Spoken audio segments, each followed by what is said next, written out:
The 1960s was one of the most revolutionary decades in Canada's history. It was an era that dramatically transformed Canadian society both socially and politically. The era was defined by four key components: the counterculture, the regional disparity, the Vietnam War, and the status of women.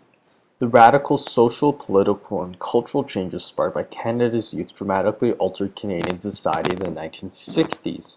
Coined as hippies, they sought out to challenge the status quo by protesting the establishment, foregoing education, and experimenting with drugs. Influenced by the civil rights movement in the US and the Quiet Revolution in Quebec, the counterculture movement spread like a wildfire thanks to television. Canadians began to embrace the rights of a free and democratic society thanks to the new Bill of Rights that afforded them more liberating privileges, including the freedom of speech, life, liberty, and fundamental justice.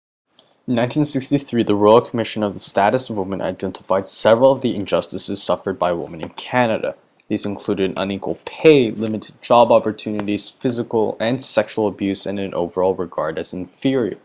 Fueled by feminist literature, a growing sense of responsibility, and the unstable political scene, the feminist counterculture took off. Officially passed in 1970, the report outlined 167 recommendations for improving the status of women in Canada and the infrastructure needed to implement this change. Despite several measures to improve women's rights, such as the introduction of birth control pills, pensions, and paid maternity leave, much of the pre-existing problems persisted throughout the dawn of the 20th century. The Vietnam War was one of the most infamous events that America was involved in. For 15 years, USA started what would be one of the greatest wastes of time known to humanity. Being anti-communist, America wanted to eliminate communism that was ever so strong in South and North Vietnam. Thus created the birth of hippies who were driving their rainbow-colored trucks, protesting and advocating peace. What made the hippies angrier were the petty lies that the US military used to justify their bombing of Cambodia. The military used chemical weapons in carpet bombing that was recorded by journalists and published nationwide. Aside from the USA, Canada's Pearson was concerned about the possibility of a nuclear war with Southeast Asians.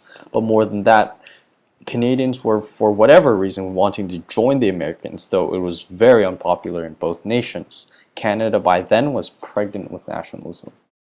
In a place like big beautiful Canada, it was hard at the time for everyone to be one or connected as a whole. Thus, the ethnic and economical diversities of each and every province gave heed to a concept called economic disparity.